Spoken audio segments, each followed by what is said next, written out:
Okay, so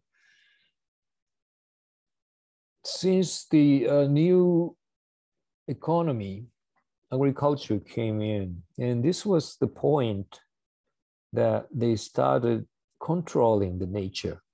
You know, until the end of Jomon period, they were hunters and gatherers, and they were totally, their economy totally depended upon nature.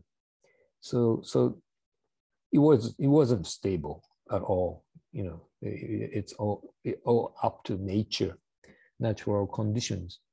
So, but as soon as they introduced this agriculture, you know, they could control to some extent, of course, but they could plan out and they could expect for the crops, amount of the crops and stuff like that. You know, it's a lot more stable and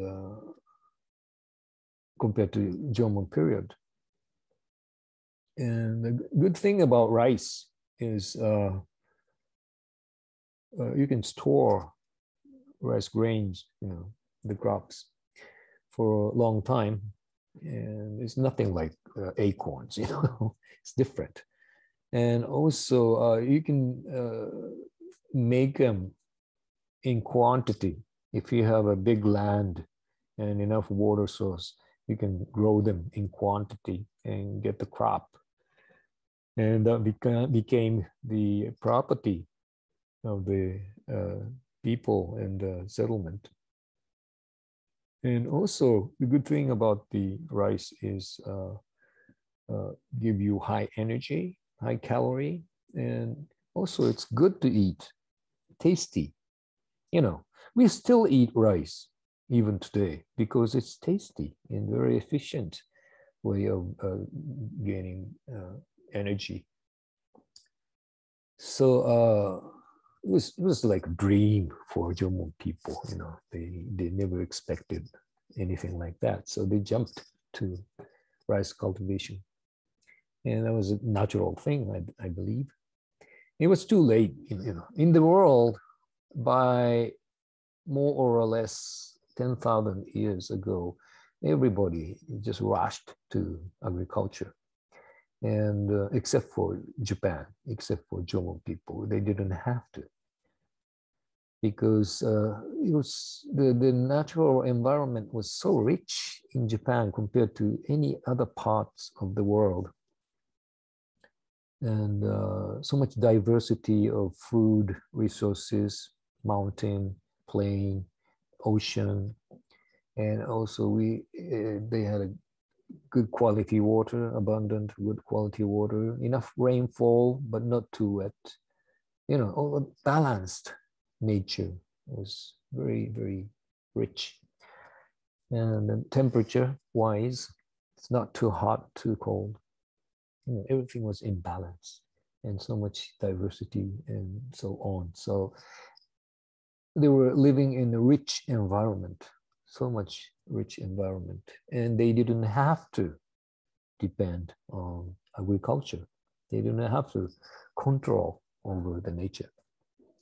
And that's a major reason why Jomon period lasted so long. And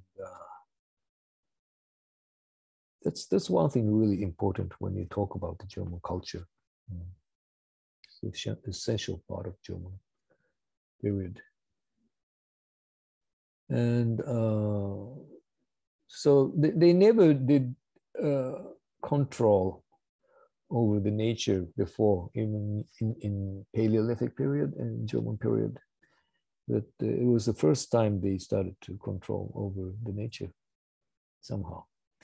And in Yayoi period, later, not from the beginning, but soon after, they started to raise domesticate animal too, like pigs.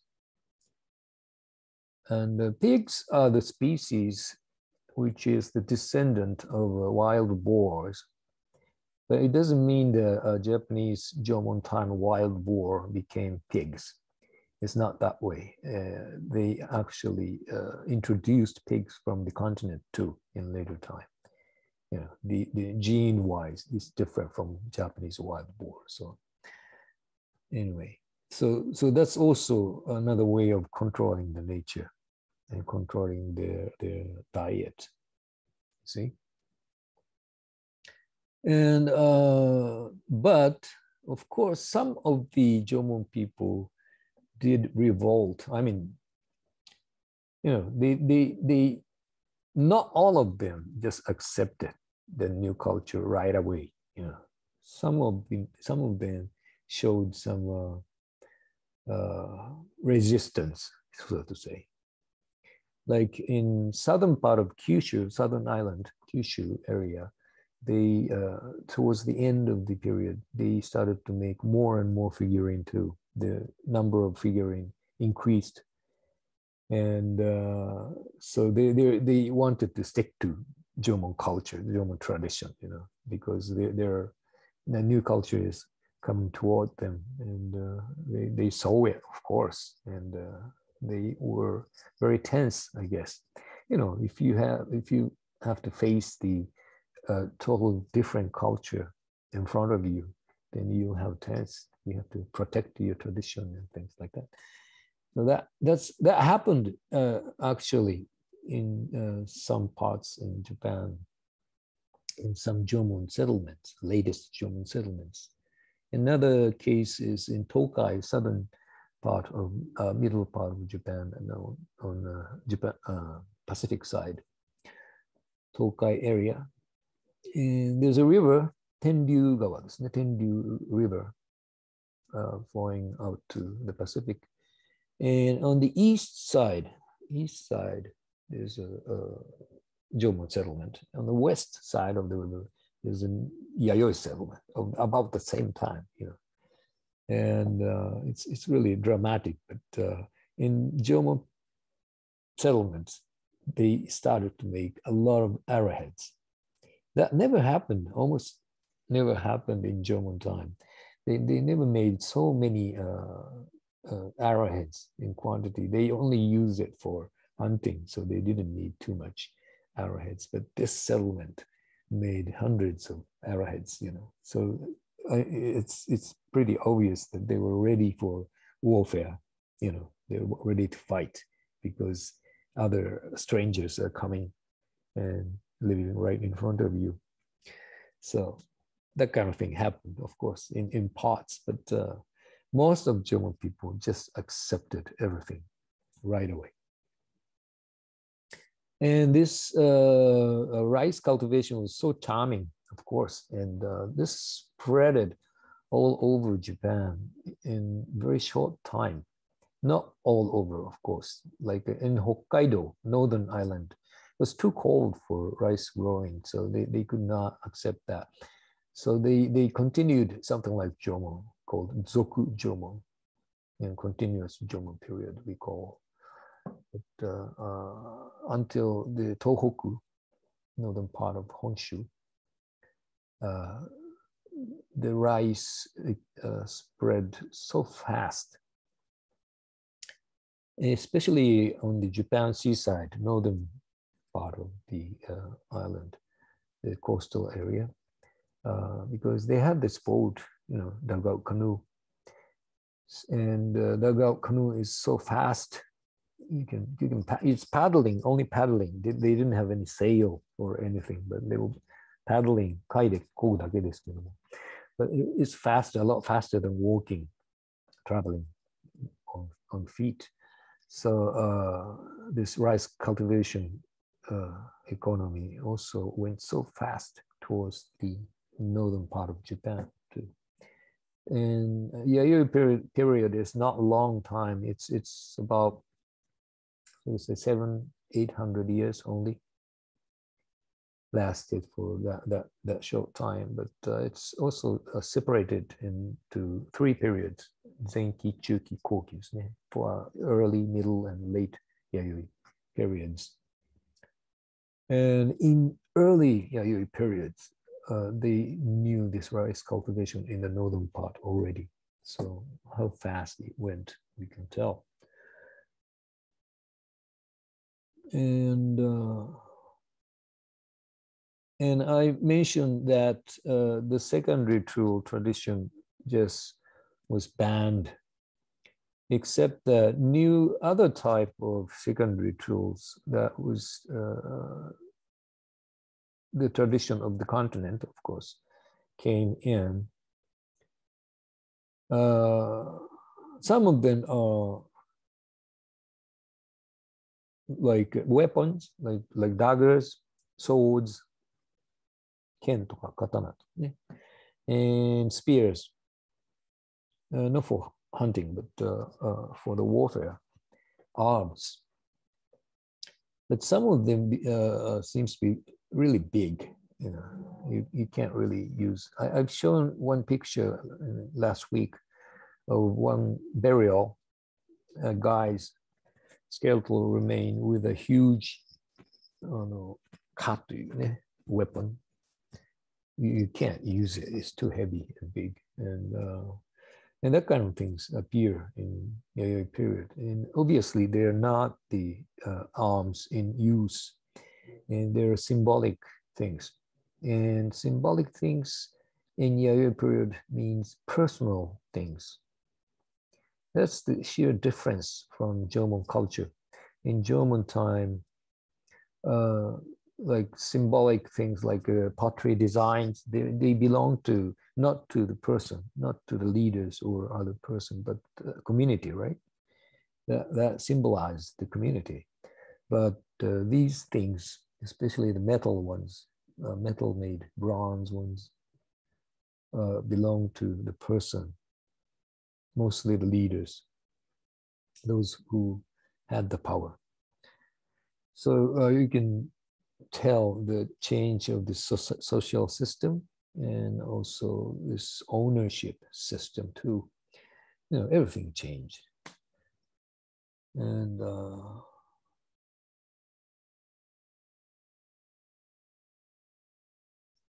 also I talked about the warfare, the beginning of the warfare last week. And you are fighting over land and water. You have to have land and water for cultivation.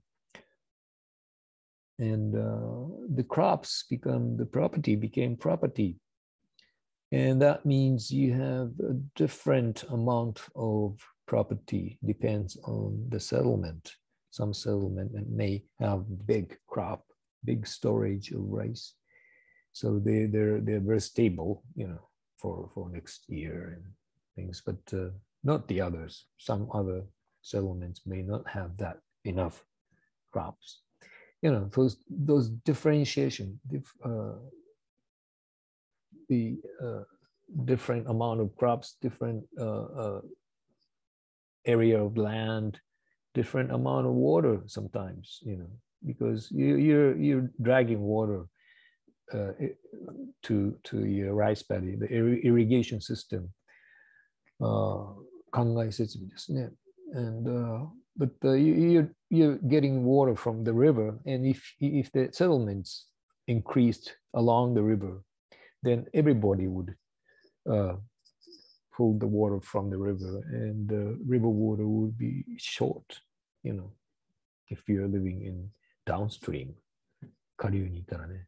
So you would have to start fighting about water too. So that's what happened actually, and that's what human beings are.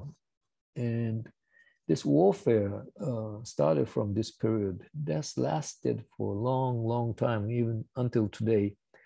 We are not under warfare now in Japan, but there are so many countries who are fighting still today, you know, killing each other, as you know very well. And our history is like a history of warfare, you know, constant fighting over many things, you know. And that seems like human nature, you know, to fight against the others.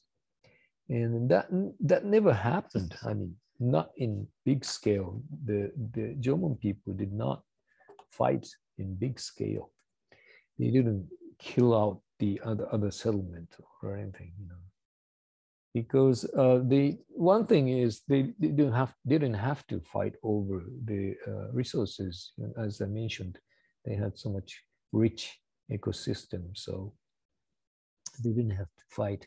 But of course, they must have had, they're the same human beings, so they must have had various kinds of fights in a smaller scale, like personal fight.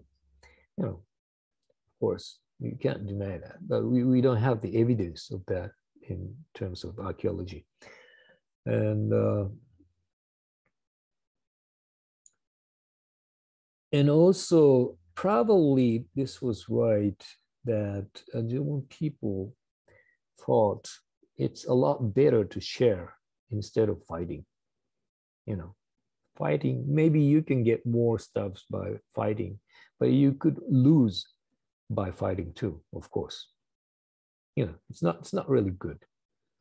But if you have enough resources, you have enough food to survive, then it's a lot better to share the things, resources with the others and support each other, help each other. And that's the way of survival when you're totally dependent upon the nature. And they're clever guys, just like us, maybe better than us. But anyway, so that's what happened. But as soon as the condition changed, they started to fight. The same descendants of German people, the same people, but they started to fight against each other. And so yeah, see the picture.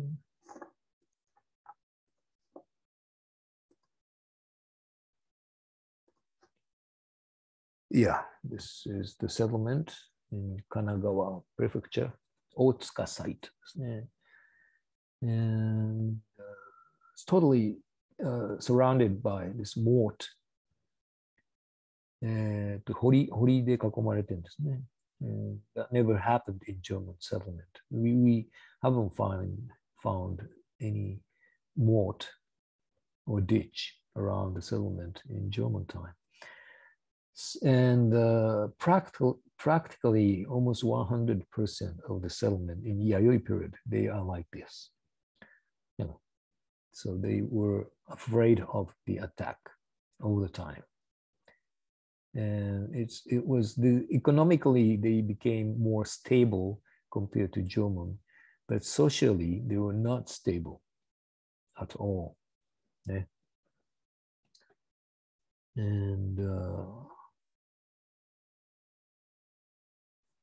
let's see, and they had this high hilltop settlement, highland settlement for fortification of their settlement. They have to protect their settlement, so they made their villages up on the hill, and probably surrounded by a wall or something, stakes, rows of stakes, to protect the attack of the enemy.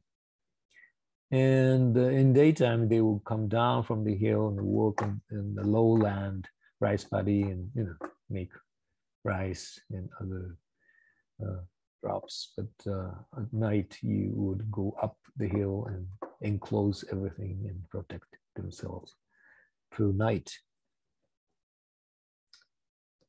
That's what happened, actually. And so they kept fighting each other. And of course, if you fight, one would win and the other would lose. And what happens is those who won would gain more land, and more land for their settlement, more land for their field or rice paddy, and get more crops, storage, and maybe people too. They could have used something like slave, the lost ones could have been used as a slave too. We are not too sure about the slavery, but that's possible. And that means the strong settlement would become bigger and bigger, fatter and fatter. And that continued all through Yayoi period, never ceased. And that became the foundation of the establishment of the country. You see, the strong settlement became bigger and become like a county. County became country. You see, and that's what happened in the next Kofun period. And there were many countries, local countries, all through Japan, especially the western half of the Japan. And what happens after this is that the concentration of property also means the concentration of the power. The leaders used to be the leaders, just the leaders for the community in Jomon time, but the leaders in Yayoi period would gain more personal power and personal property too. So this is a time they started to show their personal goods, personal treasures. And that never appeared in the previous time. You see, when the society is unstable and everybody is living under stress, big stress, then what they want is the strong guy, strong leader. You know, you have to depend on a strong leader and who could manage the society in terms of economy, in terms of power, like an armed force. You know, in any sense, the strong leaders were needed. And that's what happened. Strong guys became stronger and stronger and became the central power of the community. And community became bigger and bigger. So he would be the king in later time. And of course, when the power is concentrated, what you see is the classification of the society. You know, the king is the top. Royalties, his relatives are royalties, you know, is the second. And probably something like, used to be shaman. And those intellectuals, you know, intellectuals who gain so much knowledge about many things and who could manage the community under the power of the leader, and so on. And the fighters, warriors, and normal people, and maybe slave. You know, those kind of classification started from this time. And so much change took place. You know, those leaders had charisma, of course, and so everybody would follow him or her. And one of the famous example is Yamatai Koku, Yamatai country, that existed towards the end of the Yayoi period, and that was one of the biggest country in Japan at the time. And there's a Chinese record. The Chinese group, political, I mean, not political, but the Chinese group sent from China by emperor, and came to Japan and made records, written records about it. And that's the earliest record about Japan ever existed, and describes about this Yamatai countries, yeah? Yamatai Koku, and other countries too. He describes other countries, smaller countries too, but the major ones, Yamatai. And the leader of the Yamatai Koku was Himiko. Himiko is a female, and she was a shaman, and according to this record. And she ruled the country with all kinds of magics. And it's very interesting to read this record. It describes about so many things, but it's too bad that they're not too sure. This record doesn't describe the detailed and precise information about the location of this Yamatai country. So it's still under controversy. They're still arguing about the location of this country. It's kind of stupid, but either it was located in Kinai. Kinai っていうのは近畿地方ですね. Western Japan, like where Osaka is, around Osaka area. That's Kinai. And that's one big theory. The other theory is the northern Kyushu. And, it's not like China. In China, they did have this written letters, characters. So whenever you excavate one emperor's tomb or something, it's written. His name is written, so you can obviously tell. But no written records were found from the sites in archaeological sense. So we are not too sure where is the center of this country. And there are so many theories, so many evidences, and we are still fighting over. I'm on the Kinai side, Osaka side, but anyway. So that was the state of Yayoi period at the time. And as you can see, this relationship with abroad started from this time too. In Jomon time, probably they were very minor, not in a big scale, but some communication between like southern part of Korean Peninsula and northern Kyushu, very close to each other, and you can paddle down back and forth in that distance. So they could have had this small communication, very occasional, well, not occasional, very rarely, because we don't see any cultural influence from the abroad, like continent in Jomon time. Maybe some aspects, like some artifacts, looks like those of China or something like that. So I'm sure they had this communications many times in Jomon period, but not in big scale.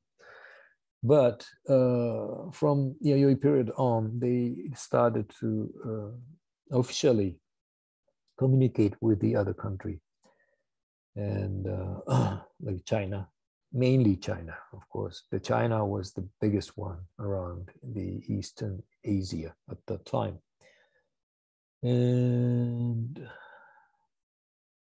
actually, Himiko did this communication, almost trade with China, although she knew that the power of China is immense, and well, she could not overcome China. She knew that, so she dedicated to China. She sent her staff to dedicate to China and made a contract with China. So China would regard Japan, Yamatai Koku, as their なんていうかね。英語でなんて言うんだっけね。ごめんなさい、ちょっと言葉が出てこないです。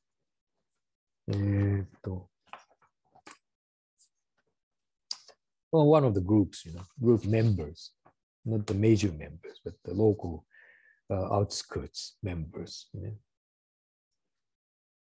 And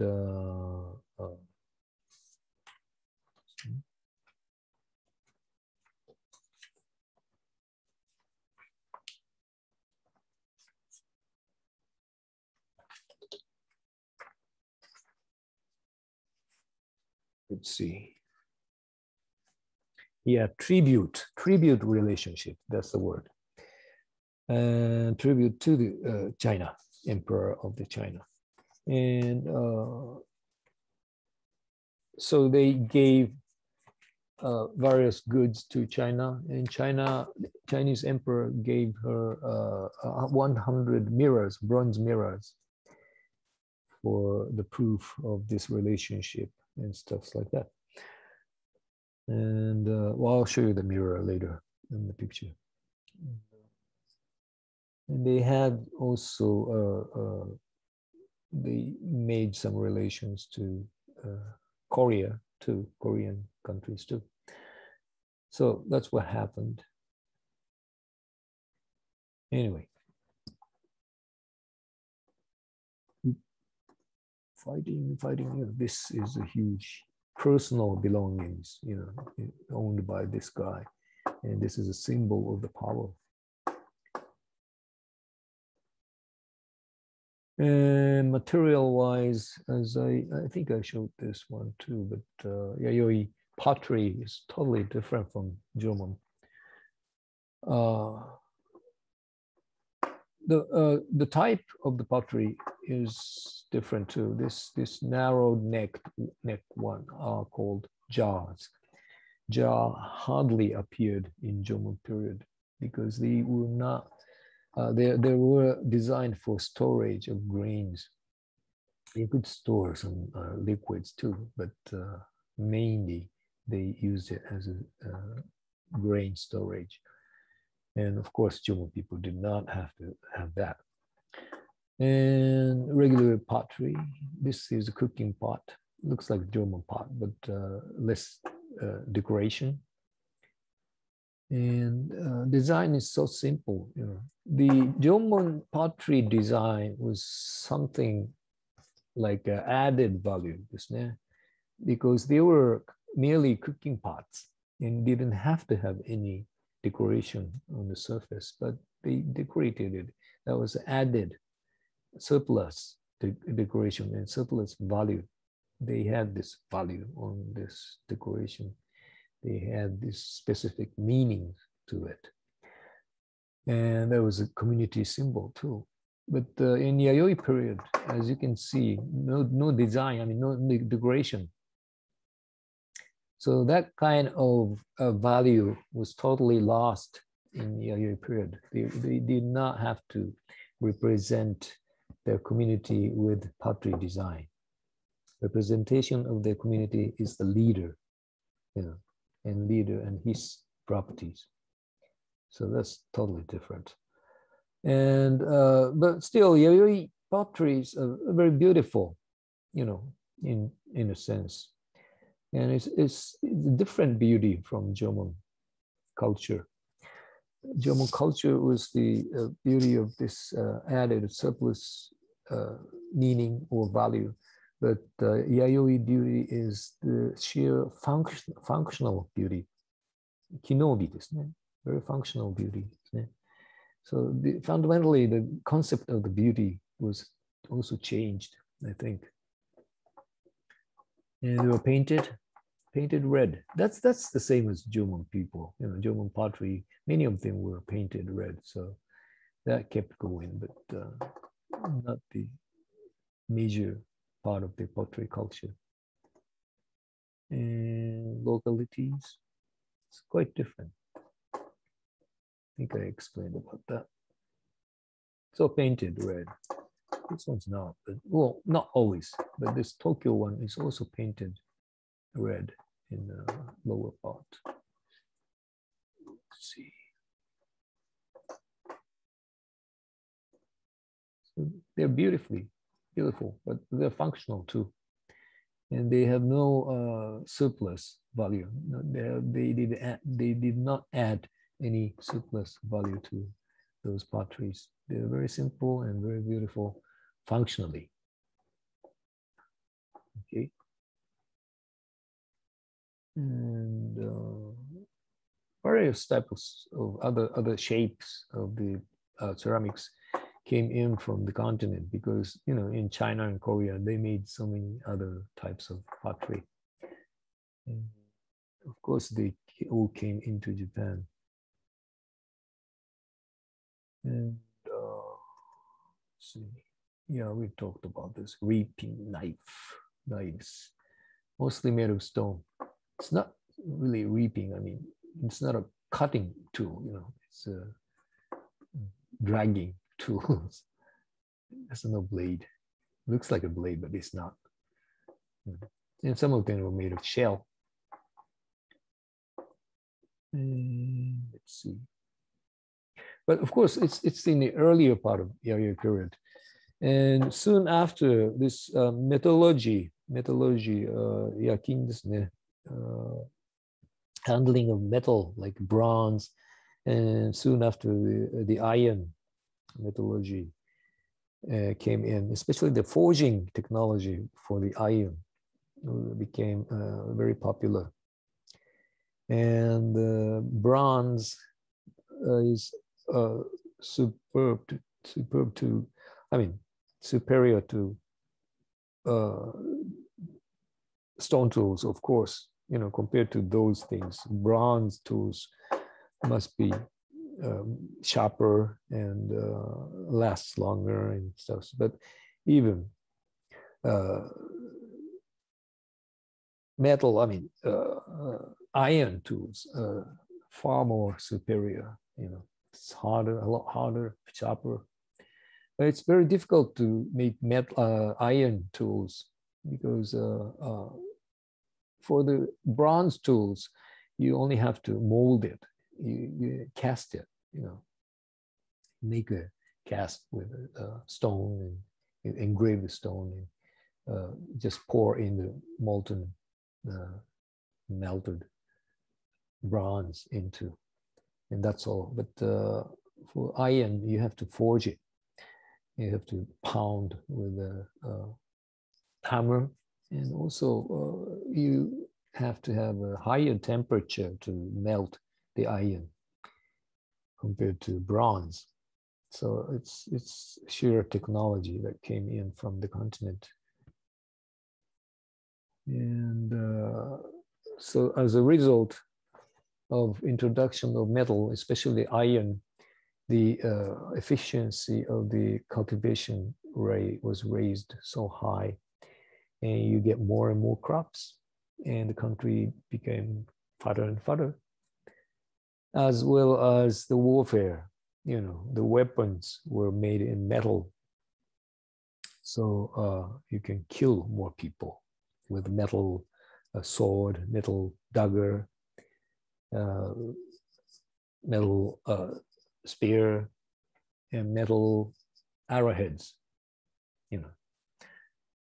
So the warfare became more mean, I guess, you know, they just killed the others out. And because of this change of the material too. And it sounds pretty tragic, right? It was, actually.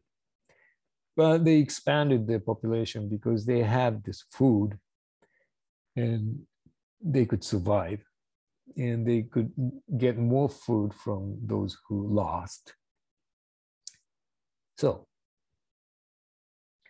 and other bronze material, oh, wait a minute. Oh, these are wooden tools. These are early yayoi tools. They later became, were made in metal, bronze and iron later. And here I showed you this one, arrowheads of Jomon and yayoi. These were the earlier part of yayoi. They were still making it with stone arrowheads, but it's bigger and heavier because they were designed for use in warfare. They were not used, well, they could be used for hunting, but hunting people, you know, in the Yayoi period. So it's a lot efficient in killing human. All right, and metal ones. It's dagger. It's very long and very heavy dagger, and spear points. You know, these are larger too compared to the previous earlier Yayoi period stone daggers. They are so fragile. It breaks once you stab it, into somebody else. It's broken right here. But it lasts longer and it's sharper, so it gives you more damage when you use the metal ones. And also, what appears from this period is these ceremonial tools, the secondary tools, quite different from that of German period. Like bronze bell. It used to be smaller bells and descendants from the China. In China, in early days, they already invented instruments, musical instruments with bells. Different size of bells all aligned, and you can make notes. You can play melody with those rows of bells, and that was the origin. But those bells somehow were brought into Japan through Korean Peninsula. And those early ones are very small. It's like a 4 inches, 10 centimeter high. It's very simple, no decorations, just a tiny bell with a hole at the top so you can suspend it. Well, obviously it was not designed for musical instruments because they never show up in number or in different sizes. So it was something like a property, very special property came down from the continent. And in a very short time, it became like this. This is a Japanese original design of bronze bell that they developed the design into this kind of shape, and became bigger and bigger too. The bigger ones are like over 1 meter high, and you can't use it as instruments, musical instruments either. And you are supposed to suspend a metal piece inside, and when you shake this bell, you would hit the body of the bell and make sounds. But I'm pretty sure they were not used for that kind of purpose. Maybe in the earlier time, but not in this stage. These big ones were just sitting there by the leader, showing his power, symbolizing his power. How much treasure you have, and that was the point, and that shows the power. You see, and these are rusted. These look green because the greens are rust. And when it's brand new, it looks gold. It's golden color. It's bronze, but golden color. As it becomes old, the green rust cover the surface. And some of them bear very interesting patterns on the surface. These are very geometrical patterns, but some of them show like houses, not houses, but animal, human figure. And this is the first case that they described deers on the surface of their tools. They never did that in Jomon period, right? They always made the boar figurines, never deers, but they appear on this dotaku, the bronze bell. And wild boars too, wild boar and frogs and dragonfly and all kinds of insects and animals were describing one of each those windows in a square space. And some shamans dancing, some people hunting a deer with a bow and arrow. Those simple pictures were described on these surfaces. And so I'm pretty sure the status of the deer changed also from Jomon time to Yayoi. And it's a lot more important in Yayoi period. I don't know. Wild boars were not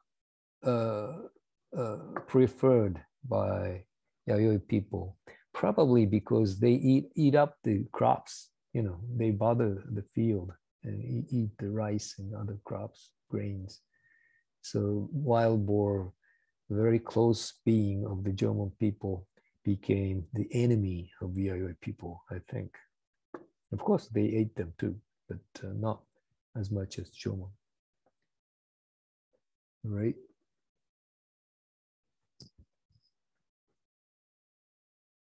Let's see.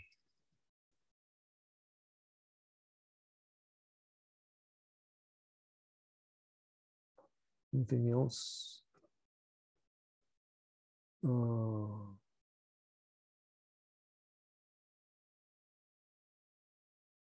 Metal. All right. So I would have to talk about this. Oh, wait. One more thing. It's a mirror, bronze mirror. And this particular type of mirror was the one I mentioned now. And this was supposed to be the ones 100, one of 100 that was given by Chinese emperor. But now we know that from archaeological excavations, we see more than several hundreds of these, you know. So that's weird. And so maybe the story is false, maybe. But from the study, detailed study about these, many of these are fakes, turned out to be fakes. Not fakes, but it's a copy. It's a local domestic copy. You know, they copied these original in Japan. They introduced the technology of metallurgy, so they could do it. But interestingly enough, they have those Chinese characters here and here. You know, this is called. You can still read some of those. So nothing. And those Chinese characters in the fake one, the domestic one, are sometimes upside down or right and left in wrong manner, because they were copying it, they were casting it and made the mold from it. So the images sometimes go upside down, you know, right and left on the other side. And they didn't know about these characters. They thought, probably they thought in Japan, they thought these are designs, just a decoration designs. So they didn't care. So obviously you can tell, oh, this is a fake, you know. Anyway, oh, all right. And these were, and the reason why they made it, the copies so many, is probably why Himiko wanted to spread these over to all the local leaders and who dedicated to her. You know, they were under the control of this main Yamatai country, Yamatai国ですね. So smaller leaders, smaller communities, they all tributed to this Yamatai and Himiko. So instead, for the proof, she gave away those mirrors. But she only had 100, original 100 mirrors. So she made a copy, probably. I'm not sure. It's not, if it's a truth or not, factor or not. It's one theory, but she or other, you know, those in power would make copies and send it down to the lower communities, you know, send it down. And that could happen, of course, you know, and that would explain that we find so many the same type of mirrors from Japan. Okay, all right. Let's have a break right here, and it's a 10 minutes break, and let's start from 4:25. Okay, all right.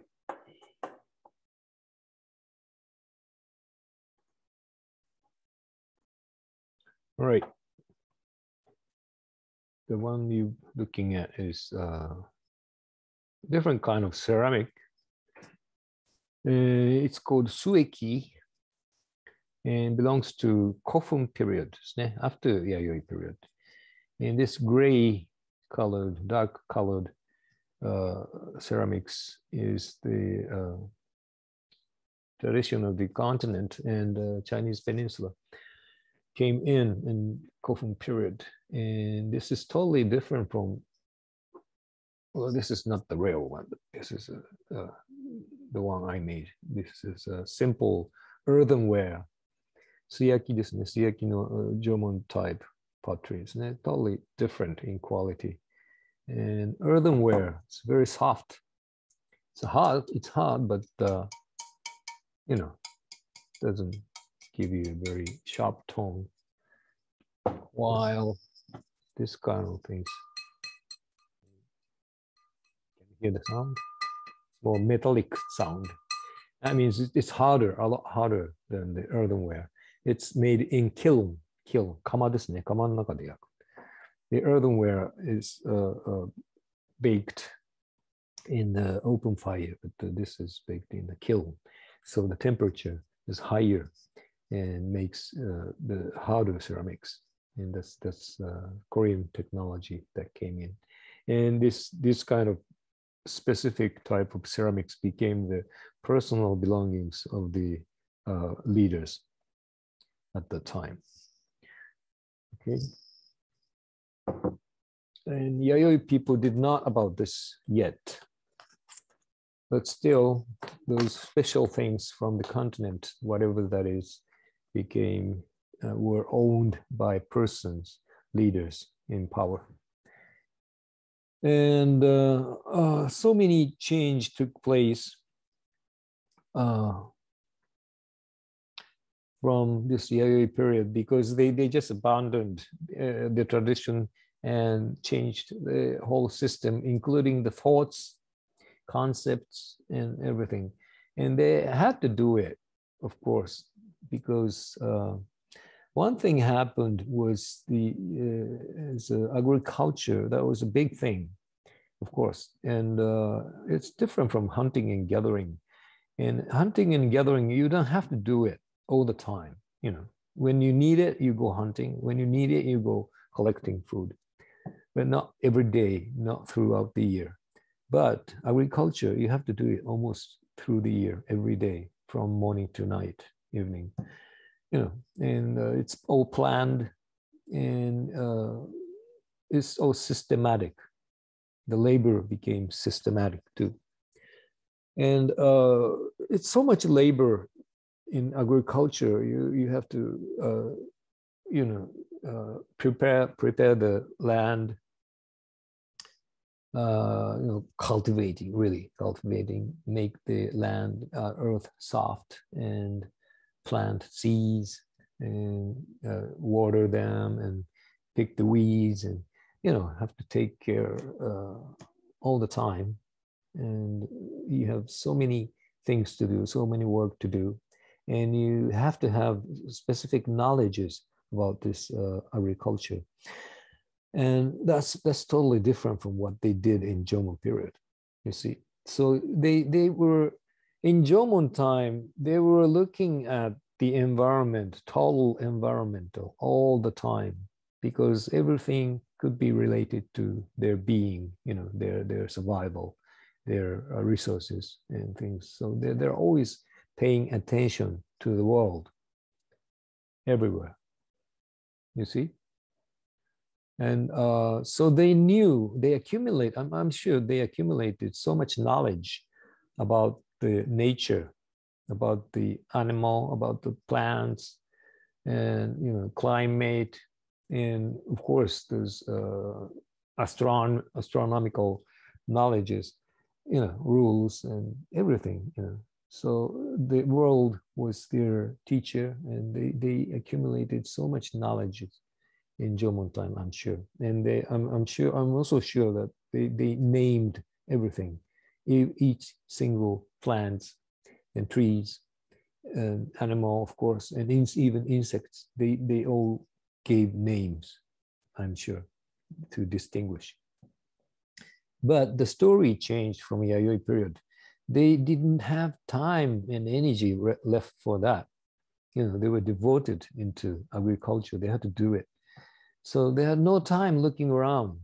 And some of the trees, some of the grass, plants, animal, insects, and so many things are not directly related to agriculture. Then that became the useless knowledge. You know, they didn't need it anymore compared to Jomon culture. So they just banned, they just gave them away.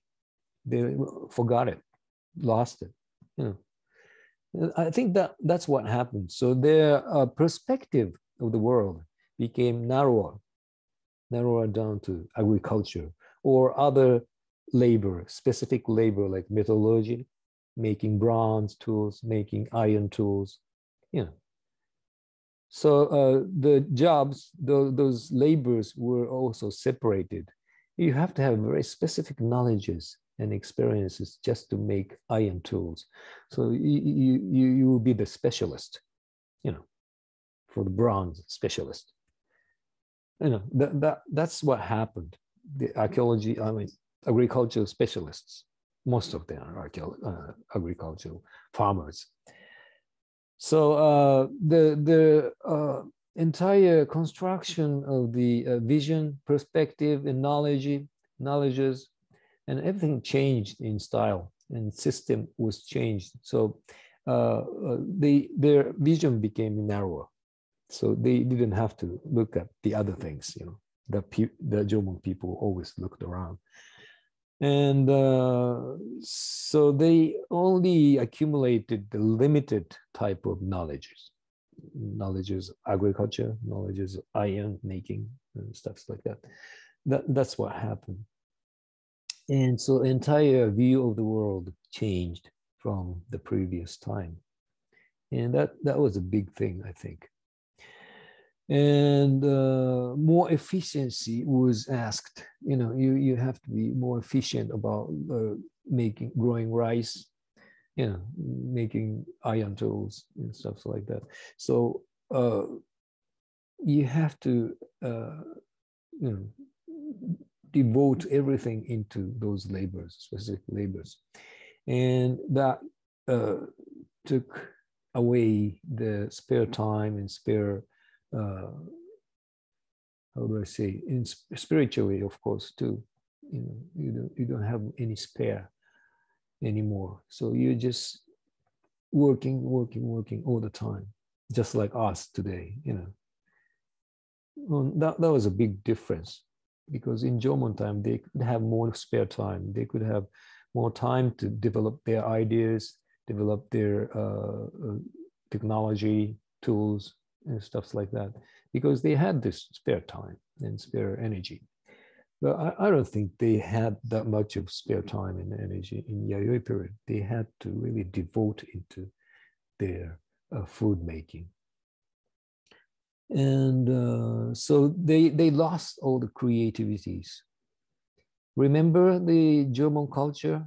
You know, the pottery designs and stone tools, figurines, earrings, and you know, all kinds of, so much creativities that they had. We can see through those artifacts, but they never had that kind of thing in Yayoi period. We don't find it from Yayoi sites. All you find is simple jars and simple pottery and some stone tools, not very many, and weapons. You know, that's all. And so diversity, they lost the diversities too. They don't have too much variety of tools, living tools, or secondary tools either. The secondary tools are not anymore for the people, normal people, you know. So the personality was lost, it seems to be. I'm not really into Yayoi culture study because, well, I shouldn't say this, but I'm not really into Yayoi culture because I don't see the faces of the people. But in Jomon, you can imagine the faces of guys who made this, who made this and that arrowhead and, ornaments and this, and you see, and that's personal things. You can see the faces of the people. It's a history of the people, culture of the people. But Yayoi period, it's not personal thing. It's just a social system. Under the social system, everybody's working the same, everybody's living the same, and you don't see any differentiation. It's not reflected in the material culture, at least. So that's what you see from Yayoi sites when you excavate those. And Jomon people were so into things, like making pottery. It's not just making pottery. It's decoration. It's not just decoration. They were so into it. And so delicate, elaborate decoration they accomplished and things like that. They have this, how do you say that in English? In Japanese, it's kodawari って言うんですけどね. You are so into it. And they lost that in Yayoi period too. They don't really care. They have enough technology, good technology, high technology to make beautiful functional pottery and things. But that's all, nothing else. No additional value, no spare time, no spare energy, no spare value. And the minimum things that you can see. That is not very interesting to me. Anyway, well, not for the others, but. And also another, so that kind of things, you can realize how much concepts they changed from Jomon time to Yayoi. And also that's reflected in other part, that is the burial. You see let's go back to the picture. And all right. You see this Otsuka settlement. Otsuka site settlement. You realize that you only see what pit dwellings inside this ditch, and probably it's not really visible, but some of the storage houses are here too, raised floor storage. You only see the post holes, so you can't really see from distance. But you also realize that there is nothing like burial, no grave you can see. And as a matter of fact, this settlement owned a cemetery, graveyard, but not inside, but outside. There's a valley here, and on the other side of the valley, in the highland, there is a burial site of this village, very close, but perfectly separated from the village settlement. And that happened from Yayoi period. They never included burial inside their settlement, which was the normal format in Jomon period, right? They all had this burial inside the settlement, sometimes at the center of the settlement, in a central area. You see, so that's quite different. And that means that probably the dead people are different kind of beings for Yayoi people, while Jomon people, the dead people, dead relatives are still close to themselves, right? So they wanted to keep them, the dead, keep the dead close to your living space. But Yayoi people did not think that way. And dead people are different. Dead people went to the other world, so they have to go out of the settlement. That was the concept. It's totally different, right? So that shows that what happened in the Yayoi period in the conceptual world is that they enclosed their group. As you can see, enclosure is right here. They enclosed the group, and anybody outside the enclosure is their enemy. You have to worry about them. You have to be careful that somebody else from outside may attack you. So it's a sheer enclosure thoughts. And that's also reflected in this burial too. Once you're dead, you are out of this enclosure. You have to go out. And that thought has been inherited throughout all the descendants until today. We don't bury our relatives or father or mother in our garden, right? So that was the starting of the modern concepts. The Yayoi period was the starting time of modern concepts in various ways. We still try to enclose ourselves. We don't think so, maybe. You don't think so, but we are so used to enclosing our groups. We always talk about our groups. Don't talk about the others. Our groups, whatever that is, racial groups or relatives, blood groups, local groups, political groups, and whatever that is. So that didn't really happen in Jomon time, I guess. Maybe they must have this concept of group, of course, but other groups were very close to each other. They were not enemies for Jomon people. But from Yayoi on, this grouping, enclosing thoughts became so strong. And so their vision is narrower, and that's also related to this enclosure too. Their vision is so narrow, and so they could only think about the inside of the enclosure, right?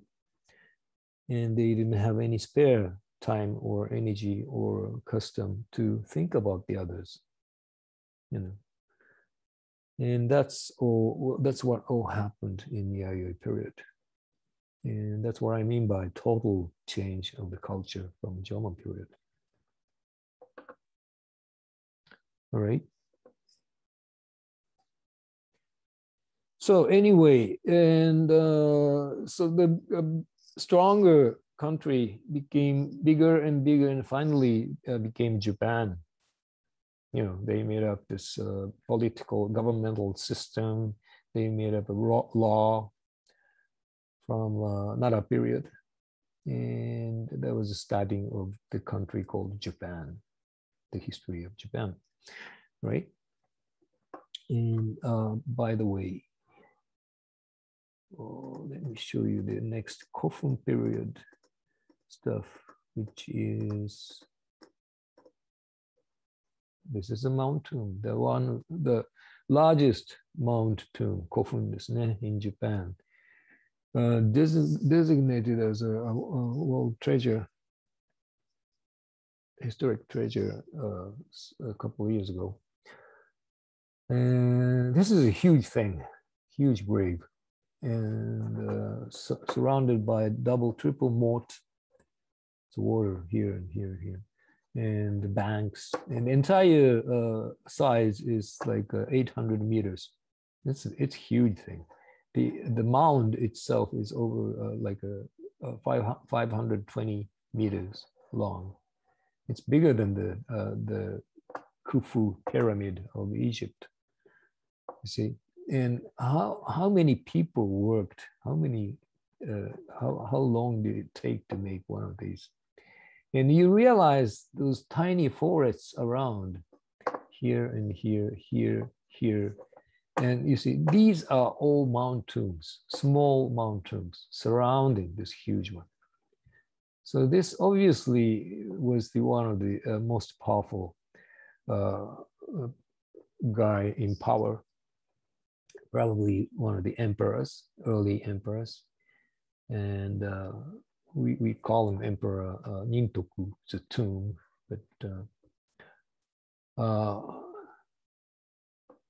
so not only emperors, but all the royalties and others surrounding him, when they are dead, they would make other, I mean, each mountain, each tomb for them in very minor scale, smaller size, and surround his leaders, big tomb. You see, so this is what you mean. Well, thousands and thousands of people had spent many years just to make one guy's tomb, and that could never happen in Jomon period, right? They could do big work like standing poles and posts and things, but hundreds of people would worked there, but that's totally different from this one. You know, the object is different. You see, there was the community. Jomon wants a sheer community purpose, but this is a personal thing, you know, just for one king. And that's what happened in all the other countries too, all over the world too, until today. You know, even well, we are in a democratic world, we say, but it's fundamentally the same. You know, president and prime ministers are the king. They have power.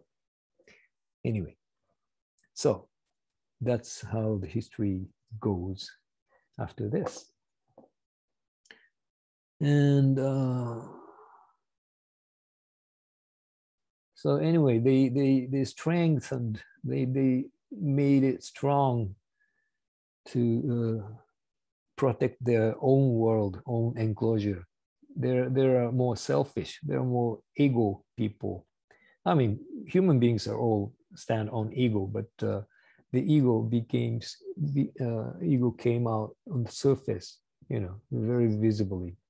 They live on ego more than previous period, and try to distinguish the others from yourself and your group, and sometimes try to violate the others, right? So that's the major flow of the human history from this time on. Right. So to wrap it up, we've been looking at the history of Paleolithic, Jomon, and Yayoi culture.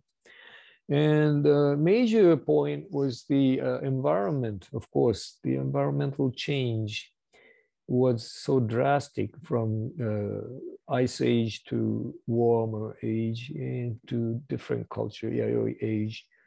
And so the history, in one sense, history is the relationship, history of relationship between environment and human, and how human beings tried so hard to adapt to the change of the environment.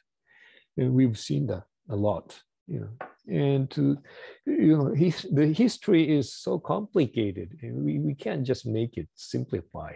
But you know, like in this course, I have to wrap it up in some simplified way as to the relationship between environment and the human. So let me put it like this.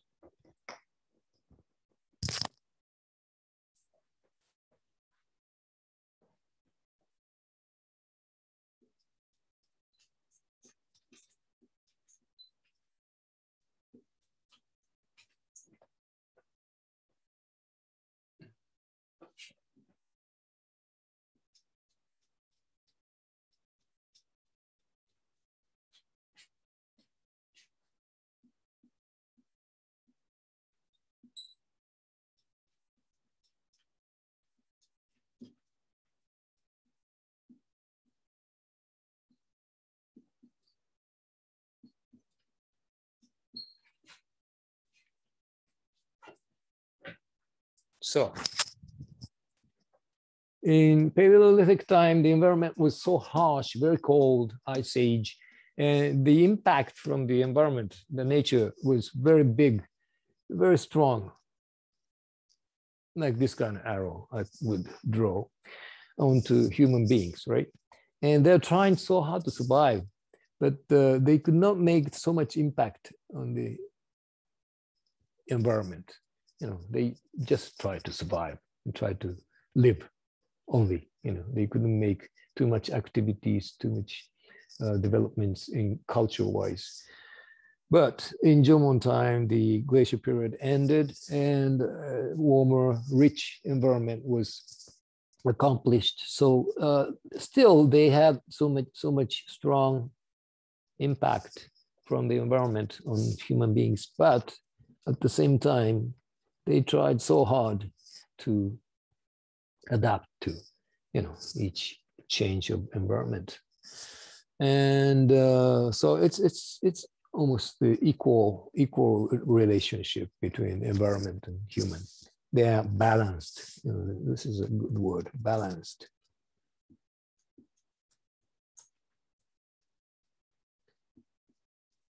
And Yayoi period, the environmental impact is not the same, not different. It's about the same, but more impact towards the nature. They develop the land, they cut the forest, open up the place for rice paddy and fields for agriculture.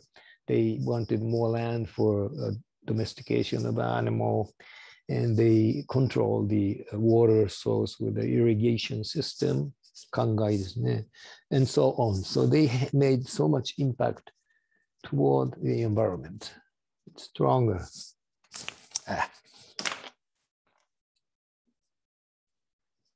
Strong impact right here. Strong impact right here. It's a balance.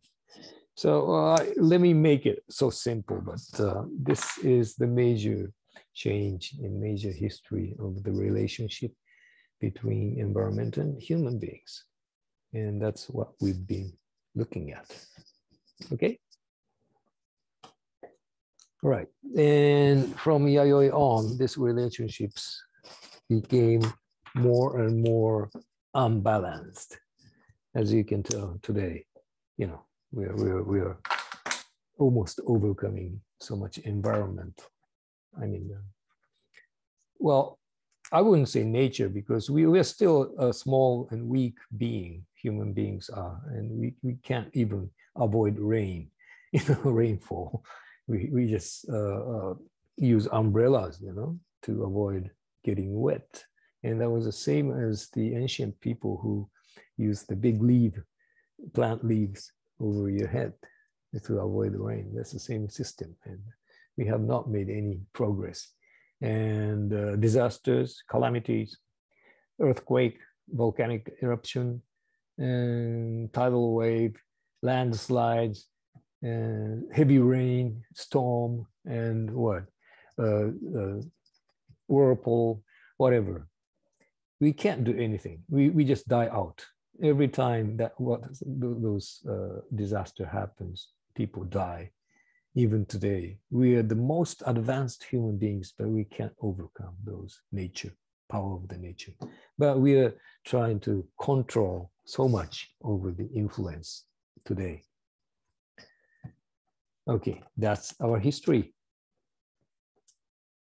All right. And so much for the content of the major part of this class. And do you have any question? Oh, we have more time, so I will explain about the excavation and treatment of artifacts and so on a little bit. And finally, I'll save time for question. So let me move to this excavation session. Just a minute.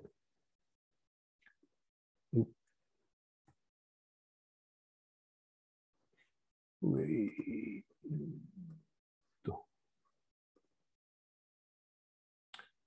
All right, I'm sorry, I posted the resume keywords too late.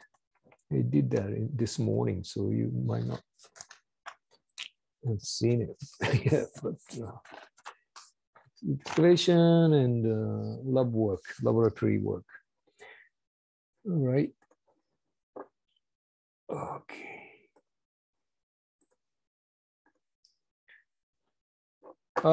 this class is supposed to include this field work, actual excavation. You know, you guys are supposed to go, just listen to my lecture for one period, and the rest of the time you just go out and dig the ground, you know, finding all sorts of artifacts like German pottery fragments and things, obsidian flakes, and sometimes arrowheads and earrings. But too bad you can't do that this term due to this coronaviruses. So I'm sorry about that. I'm really sorry about that. But so at least I should introduce something speckle of this field work, excavation, and other works. Right, and the object of the excavation is, you know it very well by now, and we have to have evidences to reconstruct our history. And so we look for that underground. So dig the ground and look for something to appear, whatever that is, artifacts and features, whatever. And but the excavation actually is a deed of destruction. You're destroying the site by digging it. You know, like you would find a piece of German pottery from the site, you find it. But it's been there for 5,000 years, for example, and it hasn't been there, not moving, sleeping there for 5,000 years. And now you found it, you pick it up, and the fact that it's been there for 5,000 years is lost right there. You know what I mean? So excavation is a destruction of this historical state, historical facts and evidences. So what is the most important in excavation is not digging, is not finding artifacts and features, but recording everything you found there. Whatever you find, you have to record it so that you would be able to reproduce the fact or evidence that, like, that pottery has been there for 5,000 years. You have to record the location of it. You have to record the depth of it, you see? And if you find the features like pit dwellings or just burial pit or whatever, you have to record the shape, size, and everything, you know. And you have to use mapping technology. You have to use drawing, and we're taking photos and whatever that you can think of. Nowadays, we would use drone to shoot picture from the air. You know, that's quite efficient too, and so forth. Anything that you can think of, as much as possible, you would have to record whatever you find there. So excavation is recording. In English, in the Western world, it's called data recovery. We recover the data from underground. So, and also you dig up, excavate one site, and you dig up everything, and you got all the records. And what would you do after that? You would come back to your laboratory and make study, or before you make study, you have to process all the artifacts and stuff, all the records that you made, starting from washing artifacts and stuff like that. And it's a lot of work.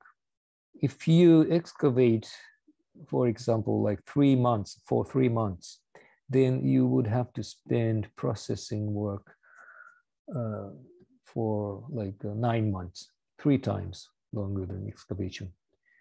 It's a lot of work and so minute work. And you have to be really careful in this process too. And in actual excavation, we have several types. Normally 2 types, which are academic, sheer academic excavation, and salvage excavation, salvage ですね。緊急発掘っていうんですけどね。And academic excavation, as you can tell, it's done for academic purpose. But the salvage excavation is to save the site. That means it's going to be destroyed because of developments in other, works. And so before they develop the place and destroy the site, you have to go out there, excavate, and record everything. That's salvage excavation. And here's the diagram.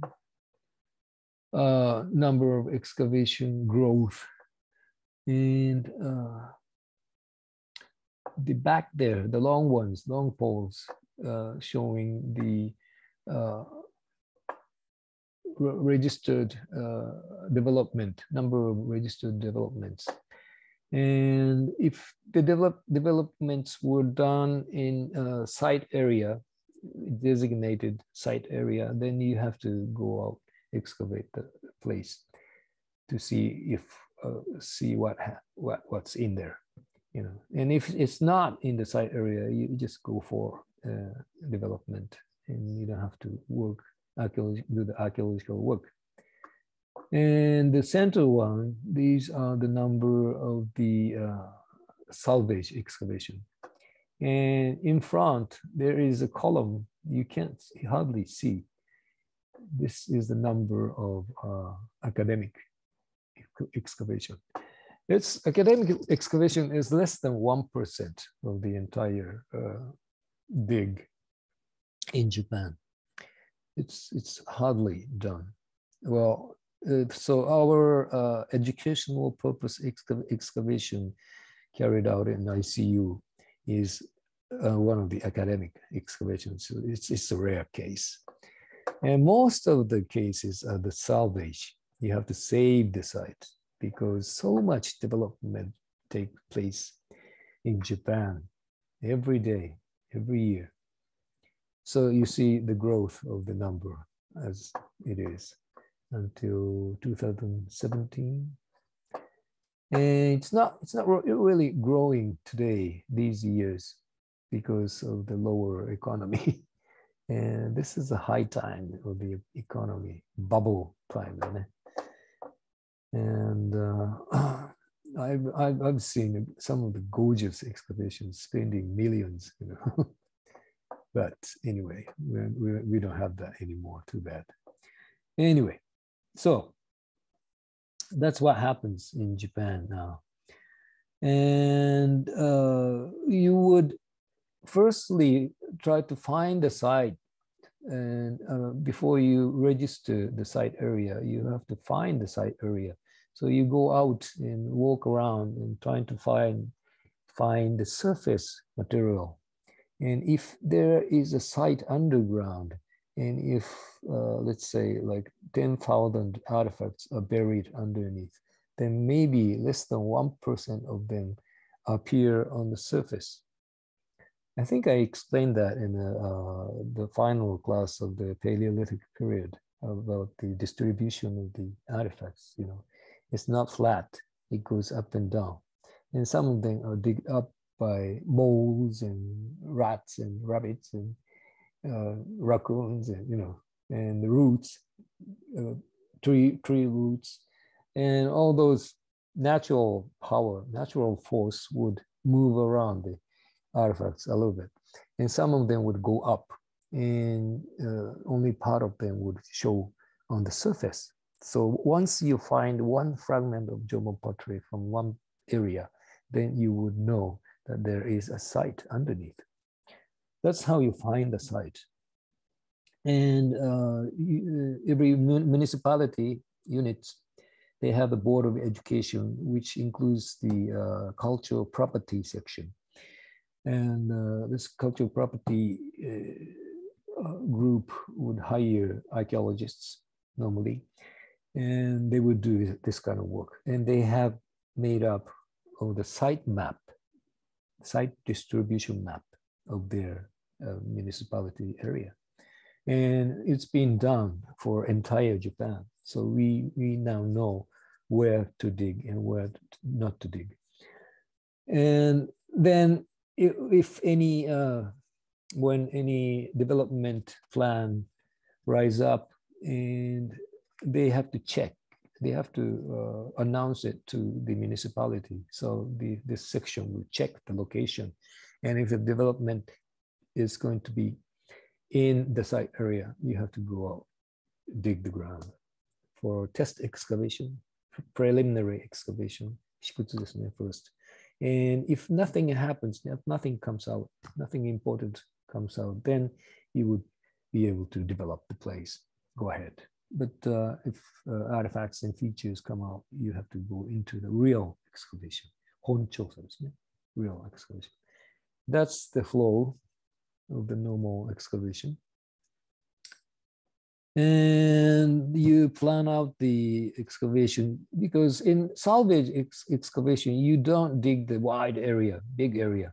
You only dig the area which is going to be destroyed. If they're building a mansion, a building, and only that area will be excavated. And if it's 10 centimeter outside the area, we don't dig. That's how the salvage goes. And we plan out where to dig and how to dig, how deep it will be destroyed. And then you would make up a hypothesis, and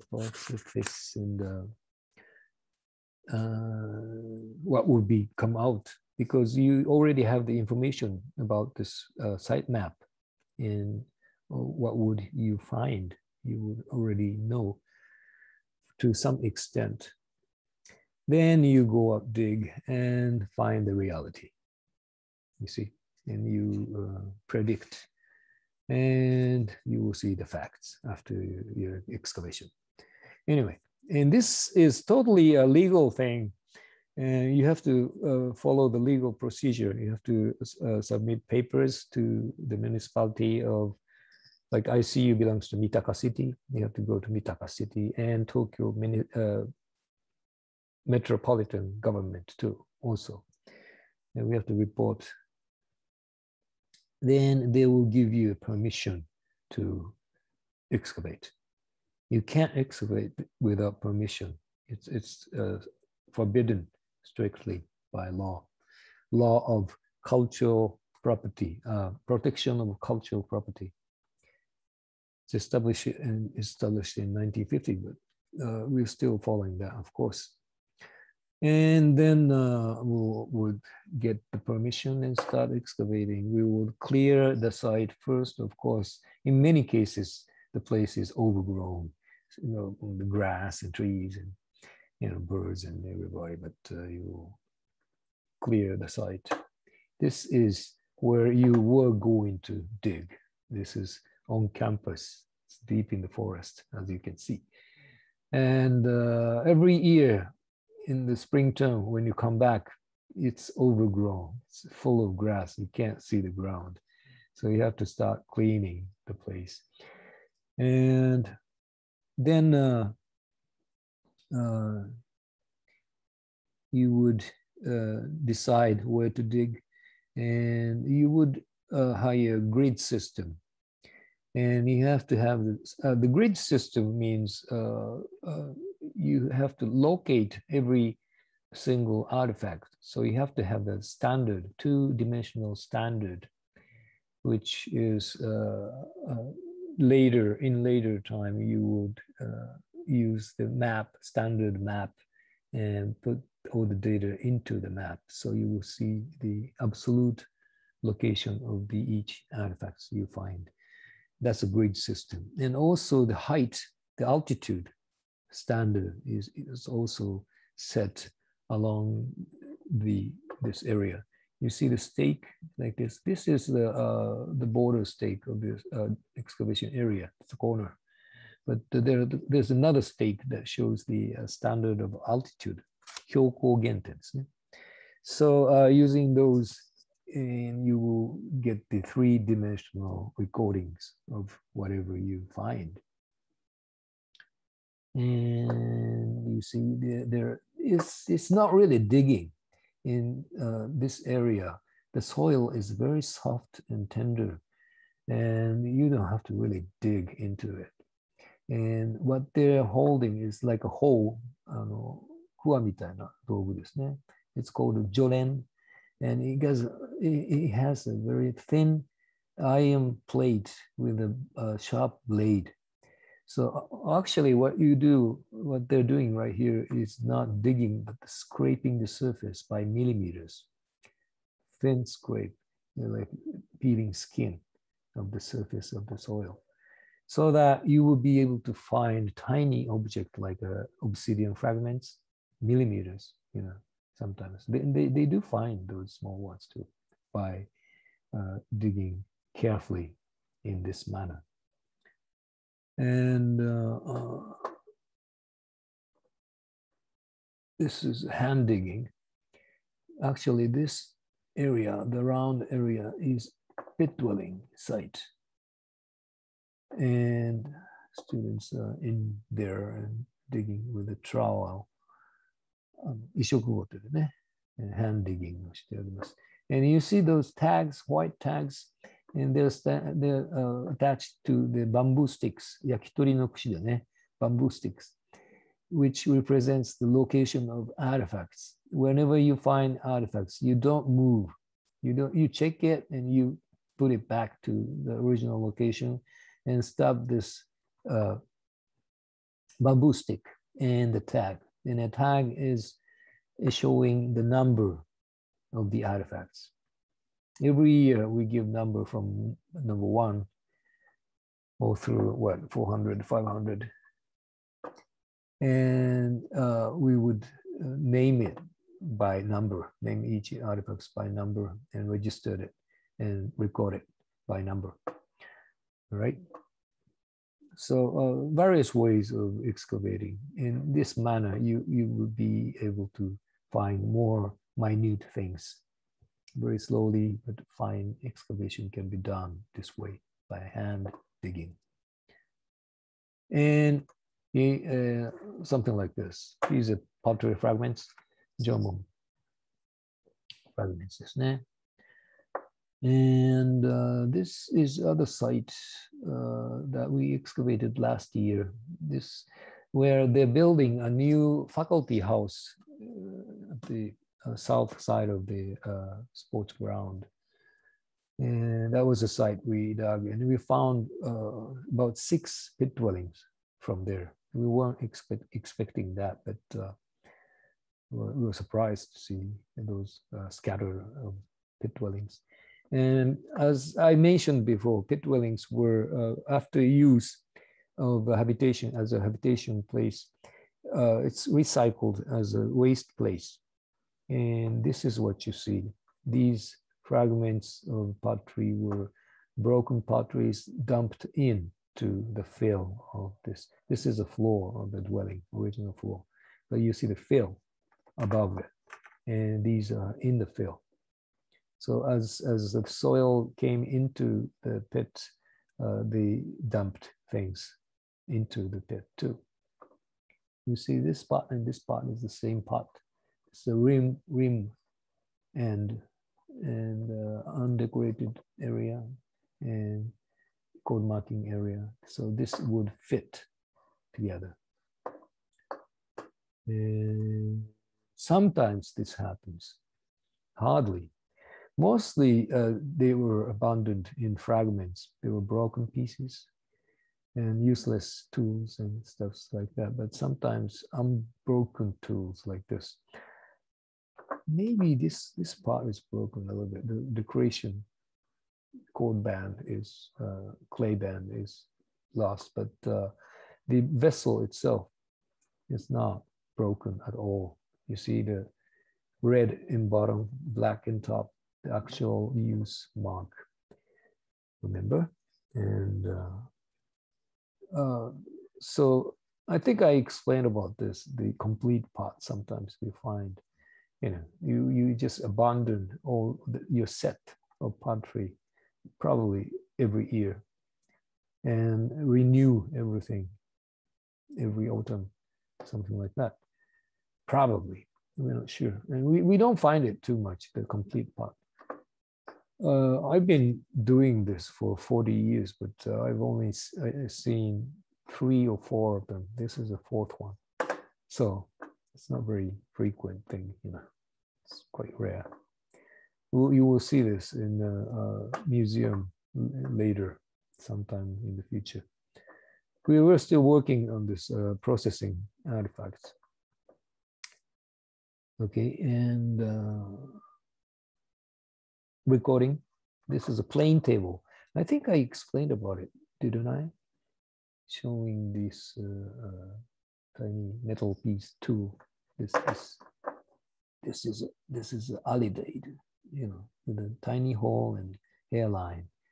So just a metal piece, and you point it towards where you're trying to measure, and you use the nylon measure and measure the distance, and you put the point, you record the point on the paper right here. And after that, you would use this monocular boinkyo that turns around in perfect level, and we would put up a big scale right here, ruler right here, and you would peek in this monocular and measure the height right here. And this machine is fixed in certain height from the standard of the altitude. There's altitude stake over there somewhere here. So later on, you can calculate the absolute altitude of each artifact. ね、絶対標高が後で計算すると分かるんですね。As such, you would record each artifacts and features onto your paper, section paper, 方眼紙ですね。It's really simple, as you can see. We're not using anything special, you know, just board, tripod, this LED, tape, stick, that's all.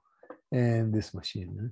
And so it's really useful means. Of course, today they're using a lot of razor machine, advanced technology, which is good, but it's electric, sheer electric. So when you're out of battery, you know, battery is out, you can't use it at all. It's just a piece of metal.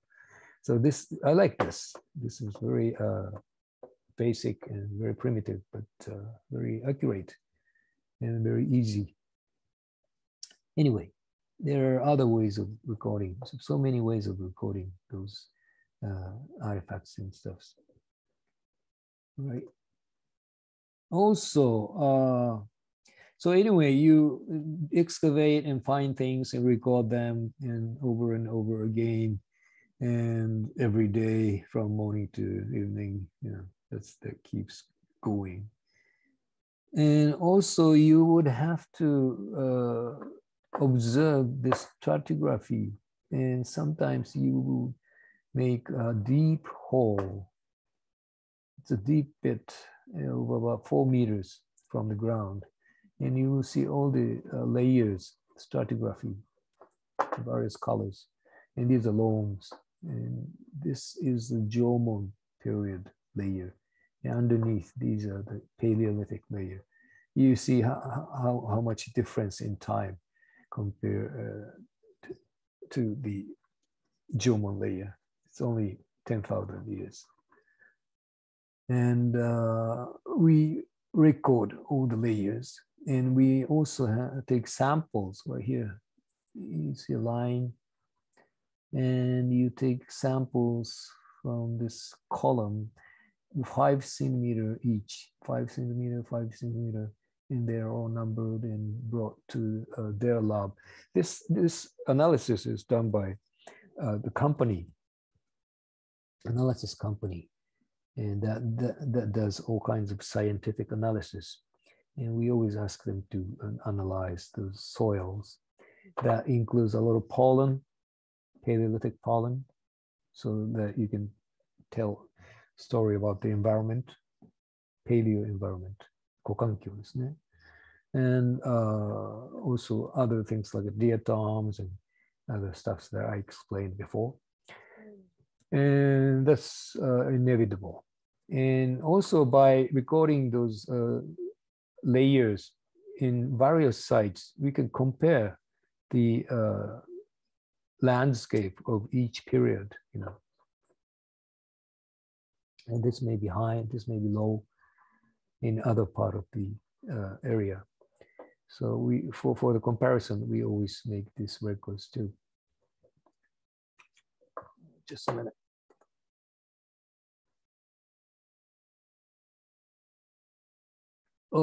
There's a question. During the development, who is the charge of cost for excavation? Good question, very good question. I forgot to explain. By this law, regulation of buried cultural property, you have to pay if you cause the reason for the excavation development. So anybody who develops the area has to pay for the excavation. And this sounds mean, you know, and you can't build your own house. No, that's not the case. If it's personal, you're living on the personal, the site area, and if you want to build your own house, then maybe the archaeologist from a municipality would come out and check when you start building the house. You make a little bit, you dig a little bit for foundation, then they would check it. And if nothing happens, it's okay. And most of the time, it's okay. But if you are a company or if your government owns the land of the site and try to do the big development like buildings or making roads, making school, you know, something like that, then you will really have to go out excavation, and the government will and company will have to pay for it. これは原因者負担って日本語で言うんですね。原因を作った人が払う。原因者負担って言いますね。あまりいい法律じゃないんですけどね。Otherwise, nobody can pay for it. So, anyway. All right. And then after all the artifacts are recovered and all the records are done, then you come back to your laboratory and inside work starts, and starting from cleaning artifacts, washing artifacts. You know, it's all full of dirt, so you have to wash them by using brushes, you know, and a bucket of water. And it's not just a cleaning, it's a good chance for observation of the artifacts, because at the site, when you find them, it's all muddy, you know, covered with dirt, and you can't really see the detail about those artifacts, the decoration and, you know, the cross-section and color and everything until you wash it. So this is a high time of observation, and you can really see what they are. So it's not just a washing, you know, it's very good, important process in this kind of work. And wait a minute, let's see, okay. And you have to label, after you dry the artifacts, you have to label, wait a minute, label each artifacts. You have to draw number and site name and all the minimum information in the back of the fragments. And that takes a lot of time too. You can't draw big characters. You have to write it so small, so it wouldn't bother other information from the artifact. And also you would go for measurements, weight, and make data and make list of the entire artifacts. Then you will collect the same kind of artifacts, fragments, to fit back to the original shape. This is pottery fittings, né? And it's like a jigsaw puzzle, 3D jigsaw puzzle. And jigsaw puzzle is good because you would not have the missing piece normally, and you would be able to complete the entire thing. But in archaeological phase, you would have always have this kind of missing area. You wouldn't find the pieces that should fit. And well, if you go out excavating wider area, maybe you'll find the rest, but normally you will lack some parts, and that's what it makes very difficult too. And this is a reconstructed one. You use a glue and put it back to the original form. You see all the cracks, and sometimes, well, not this one, but well, those lack. Oh, this is the lacking part. The piece couldn't be found, so they put the plaster in instead and colored it after that. So it looks like a perfect in shape, but they're not.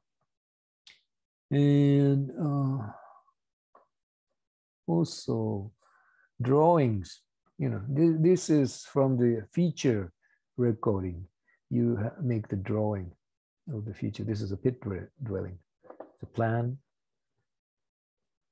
the shape, and this fine line shows the lower floor edge. This is a wall. You see, and you see the post holes and fireplace right here, and all the artifacts left on the floor, because artifacts dumped in after the use of the pit dwellings are the later things, right? Compared to the time of the pit dwelling, where they were living in the pit dwelling. But if you find something on the floor, touching the floor, and it could be dumped or left right at the moment when they gave up using this pit dwelling. So these artifacts, especially pottery typology, would tell you the time period of this pit dwelling belonged to. And this is a cross section and how this pit dwelling was buried with a fill. And you would classify those layers in the fill. And you will be able to tell how this was buried. This pit dwelling was buried, either naturally or intentionally. That makes change in those lines. And this is the same pit dwelling on the right side. This shows the distribution of the artifacts included in the fill on the floor too. You see, this is upside down, but this is a cross section of it. And you would be able to see the concentration area, and the type of the artifacts will be marked with a different marking, triangle, round, dots, and things like that. Normally pottery or stone tools, fragments, and pebbles, and these tiny dots of pebbles round on pottery, I think. So you can see potteries are concentrated in the central area, and pebbles are scattered more widely, and the stone tool shows different area or something like that. So this is what I mean by recording all the facts. You see, it's a reproduction of the destroyed site on the paper. This is important. And artifacts are also drawn in picture drawings. Stone tools have to be drawn, and because you have to use photos too. Photos would not give you all the information about stone tools, how these tools were made. And this very specific technology of drawing is showing how this tool was made.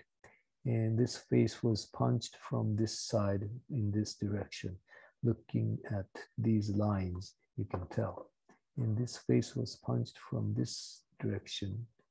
And those minute flaking, everything you have to draw. So it's a lot of work. It takes so much time. And this is side view of the blade or edge, side edge. This is a chipped stone axe, a digging tool.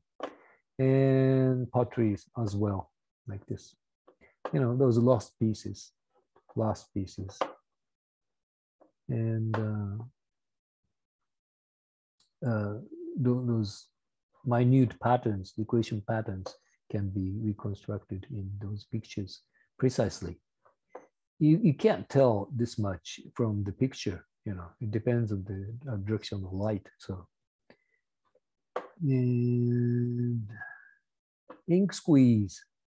When it's good for pottery designs, I mean, when it's not a three-dimensional, very shallow decoration like code markings, you know, it's good because you put the paper, Chinese paper over it, and you apply ink over it. So the parts that's projecting would get the ink. The parts it's not projecting, like in a ditch or, you know, what?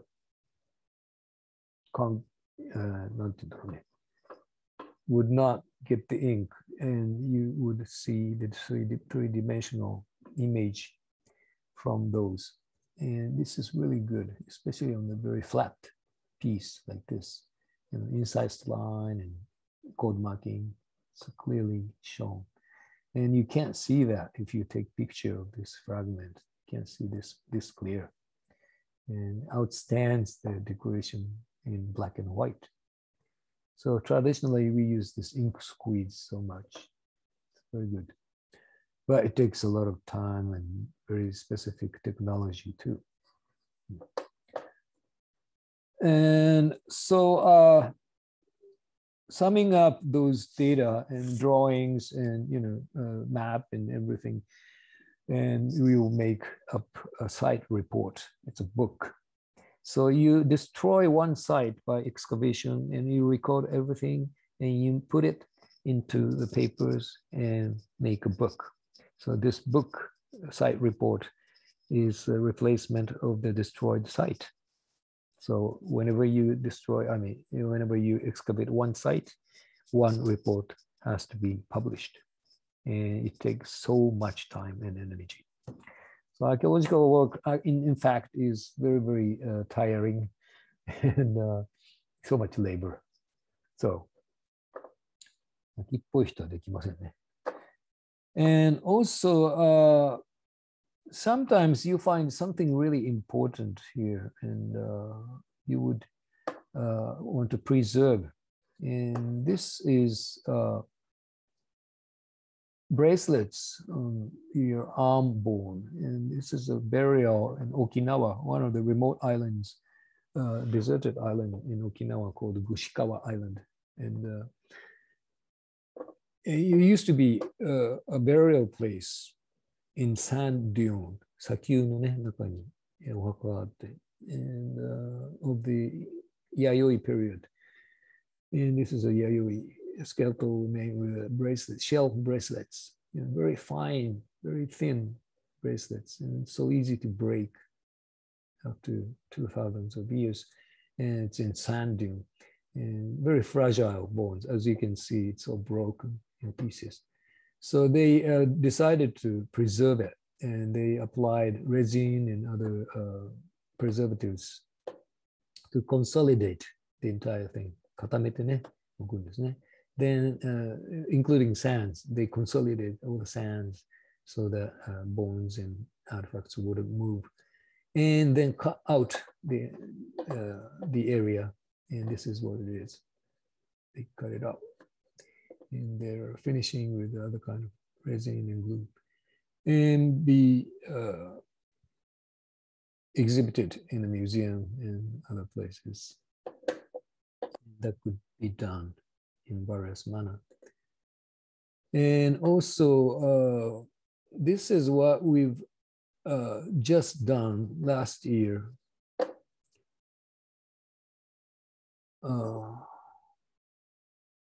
where they're building a new building right by Hongkong and natural building, science building, we did the preliminary excavation, of course.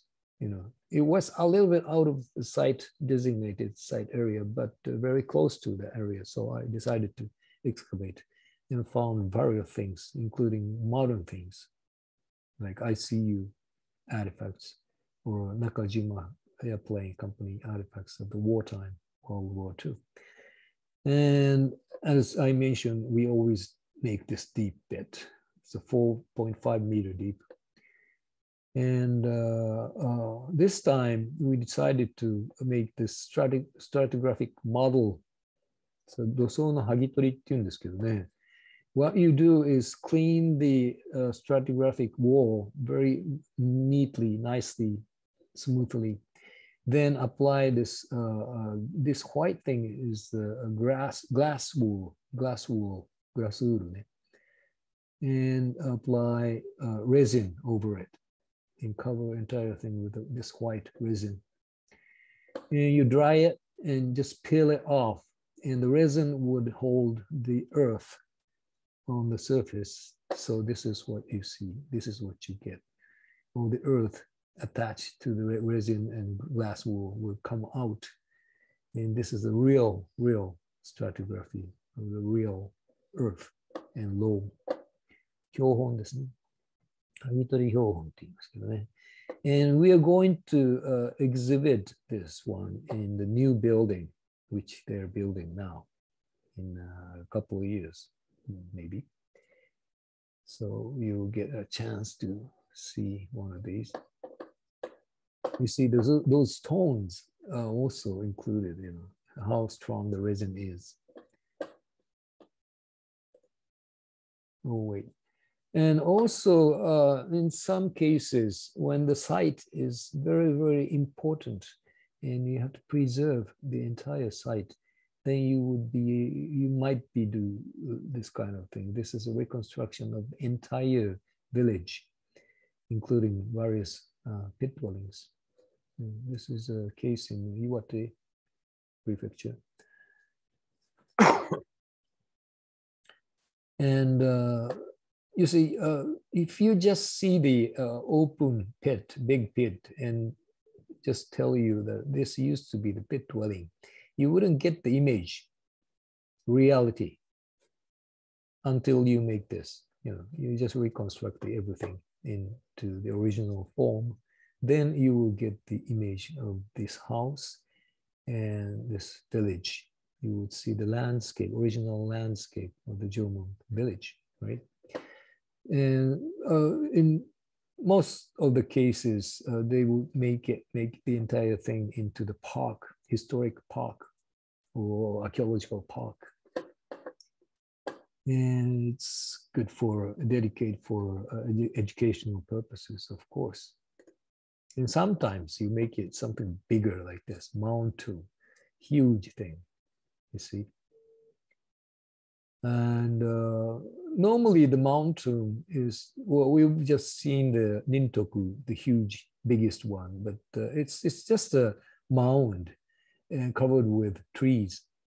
And you can't see anything there, actually. And if you're on the ground level, you just see the hill, that's all. And you wouldn't understand anything about this tombs culture until you make the entire reconstruction.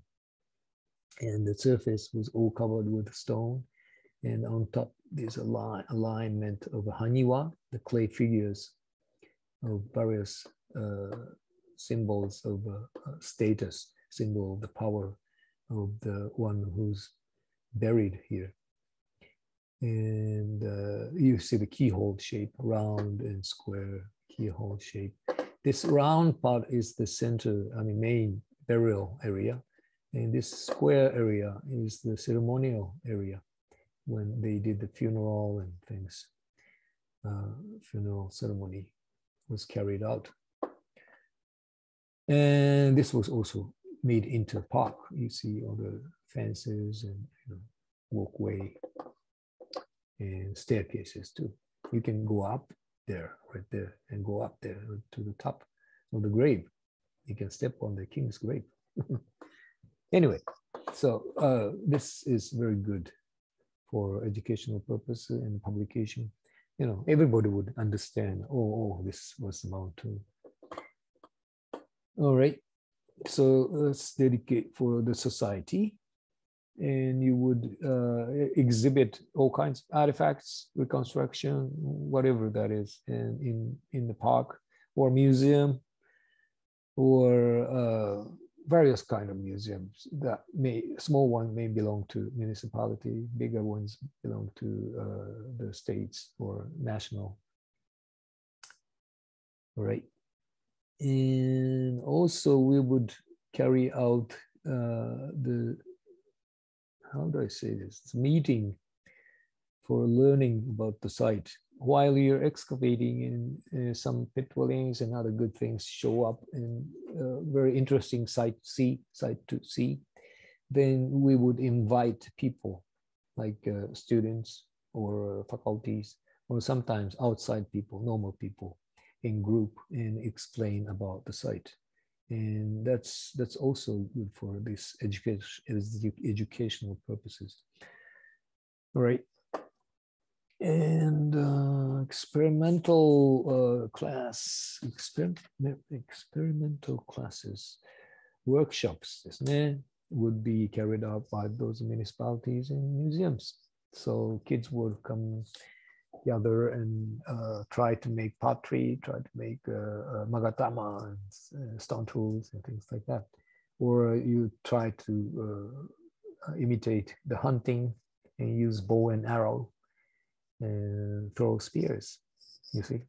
I've done that in ICU too. ICU has this program of a kids college, and outside kids would gather, and I've taught them archaeology and let them shoot some deers, fake deers with a bow and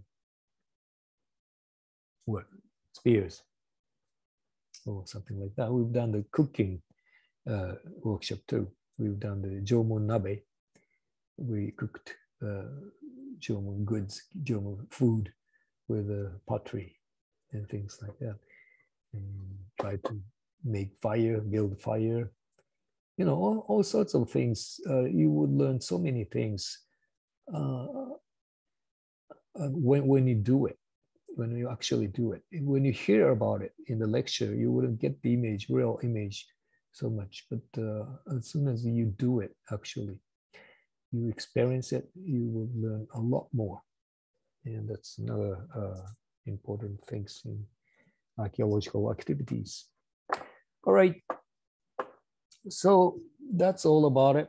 And I hope you may come back someday and join our excavation too. I hope to do it maybe next week and next year. I hope. I don't know. Anyway, so let's see. Okay, so well, of course, you can write your questions and comments in the comment sheet later, and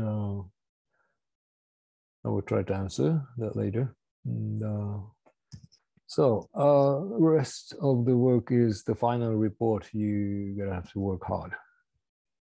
頑張ってくださいね. And try to have fun as much as possible. Try to find something new. Trying to think up anything new, like Jomon people. You know, try to be positive to find out new theories, whatever. You know, whatever you think. And it's not a well. Your final report is not academic papers, academic thesis or anything.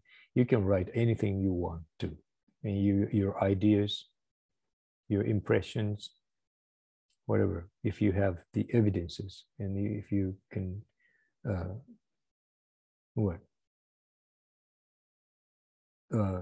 insist to me, you know. And I wouldn't say, oh, this is wrong or this is right, you know.